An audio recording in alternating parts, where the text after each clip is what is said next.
ঈদে ব্যাংক বন্ধ হলেও কিন্তু সুখবর রয়েছে। ঈদে টানা ব্যাংক বন্ধ, টাকা তুলবেন কিভাবে? এবারের ঈদের কারণে টানা ৭ দিন ছুটির কবলে পড়েছে দেশ। ফলে এই সময়ে বন্ধ থাকবে ব্যাংক ও আর্থিক প্রতিষ্ঠানগুলো। তাহলে কি এই সময়ে টাকা পয়সার লেনদেন বন্ধ থাকবে? অবশ্যই নয়। এ সময়ে খোলা থাকবে সব বিকল্প ব্যাংকিং বা লেনদেনের ব্যবস্থা।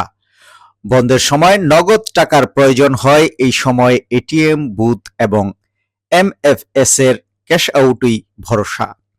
কার্ড দিয়ে এটিএম বুথ থেকে টাকা তোলা যাবে। চাইলে পয়েন্ট অফ সেলে পিওএস গিয়ে লেনদেন করা যাবে। এ সময় সব ধরনের ইন্টারনেট ভিত্তিক লেনদেনের ব্যবস্থা চালু থাকবে।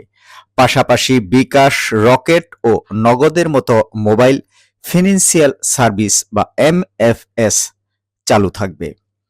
ফলে ব্যাংক বন্ধ থাকলেও আর্থিক লেনদেন চালু রাখতে সমস্যা হবে না বলে মনে করছেন এ খাতের সংশ্লিষ্ট ব্যক্তিরা। তবে দীর্ঘ ছুটিতে অনেক সময় এটিএম বুথে টাকার সংকট দেখা যায়।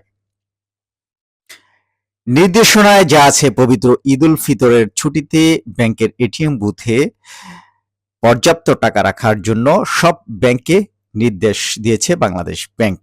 এর মধ্যে সব ব্যাংকের ব্যবস্থাপনা পরিচালকদের এ বিষয়ে নির্দেশনা দেওয়া হয়েছে। ঈদের সময় বিভিন্ন ব্যাংকের এটিএম বুথ থেকে টাকা তোলার চাহিদা বাড়ে।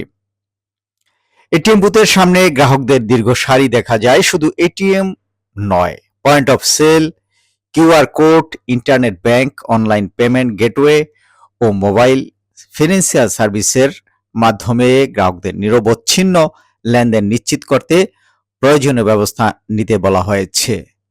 বিকল্প কি? এখন বেসরকারি ব্যাংকগুলো হিসাব খোলার সময় চেকের পাশাপাশি এটিএম কার্ড নেওয়া বাধ্যতামূলক করে দিয়েছে। ফলে নতুন গ্রাহকদের সবার এটিএম কার্ড রয়েছে। ব্যাংক শাখা খোলা থাকলে শাখায় গিয়ে টাকা উত্তোলন ও জমা দেওয়া যায়। একইভাবে এখন ক্যাশ রিসাইকেল মেশিনে বা সিআরএম টাকা উত্তোলনের পাশাপাশি জমা দেওয়ার সুযোগ রয়েছে। বেশিরভাগ ব্যাংক এটিএম এর পরিবর্তে সিআরএম স্থাপন করেছে। পাশাপাশি কার্ড দিয়ে পিওএস এ গিয়ে কেনাকাটা ও লেনদেন করা যায়। সারা দেশে ব্যাংকগুলোর এখন 12,713টি এটিএম বুথ ও 8,483টি সিআরএম রয়েছে। পিওএস রয়েছে 1,42,773টি। ব্যাংকগুলো এখন পর্যন্ত প্রায় 5 কোটি কার্ড ইস্যু করেছে। অবশ্য একজন গ্রাহকের একাধিক ব্যাংকের কার্ড রয়েছে। ব্যাংকিং সেবায় থাকা বড় জনগোষ্ঠী ডিজিটাল সেবায় আওতায় এসেছে। ফলে ঈদের ছুটিতে ব্যাংক বন্ধ থাকলেও নগদ টাকার চাহিদা মেটাবে কার্ড।